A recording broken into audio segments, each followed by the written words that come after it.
Box office దగ్గర రెండో వారంలో అడుగుపెట్టి అన్ని చోట్ల మంచి కలెక్షన్లతో జోరు చూపెడుతూ దూసుకుపోతున్న నేచురల్ స్టార్ నాని నటించిన లేటెస్ట్ మూవీ సరిపోదా శనివారం సినిమా రెండవ శనివారం వినాయక చవితి హాలిడే అడ్వాంటేజ్ లభించడంతో అన్ని చోట్ల మంచి జోరును చూపెడుతూ దూసుకుపోతూ ఉంది. 9వ రోజుతో పోల్చితే 10వ రోజు ఆఫ్లైన్ టికెట్ సేల్స్ లెక్కల పరంగా ఆన్లైన్ టికెట్ సేల్స్ లెక్కల పరంగా ఆల్మోస్ట్ 9వ రోజుతో డబుల్ టికెట్ సేల్స్ ను దక్కించుకుంటూ దూసుకుపోతూ ఉండటం విశేషం.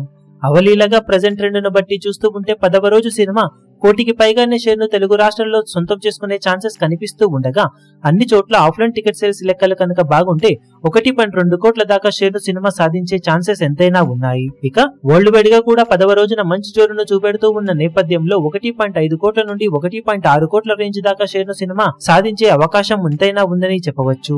ఆఫ్లైన్ టికెట్ సేల్స్ లెక్కల్లో కనుక అంచనాలకు మించి గ్రోత్ కనిపిస్తే 1.8 కోట్ల నుండి 2 కోట్ల వరకు వెళ్లే ఛాన్సెస్ కూడా సినిమాకు ఉన్నాయి. ఇక మొత్తం మీద డే అండ్ ఏ టైం కి సినిమా ఎలాంటి కలెక్షన్లతో ఈ రోజును పూర్తి చేసుకుంటుందో చూడాలి. ఇక 10 రోజుల్లో సినిమా సాధించే అఫీషియల్ ఏరియాల వారి కలెక్షన్ వివరాలు ఏ విధంగా ఉంటాయో చూడాలి. అఫీషియల్ లెక్కలు వచ్చిన తర్వాత వీడియో అప్డేట్ లో సినిమా సాధించిన 10 రోజుల కలెక్షన్ల వివరాలను అప్డేట్ చేస్తాం. ఆ వీడియో కోసం ఎదురు చూడండి. ఈ వీడియో మీకు నచ్చినట్లయితే లైక్ చేయండి, షేర్ చేయండి, ఛానల్ ను సబ్స్క్రైబ్ చేయడం మాత్రం మరవకండి. ఏ చిన్న అప్డేట్ ను మిస్ అవ్వకూడదు అనుకుంటే బెల్ ఐకాన్ ను ప్రెస్ చేయండి.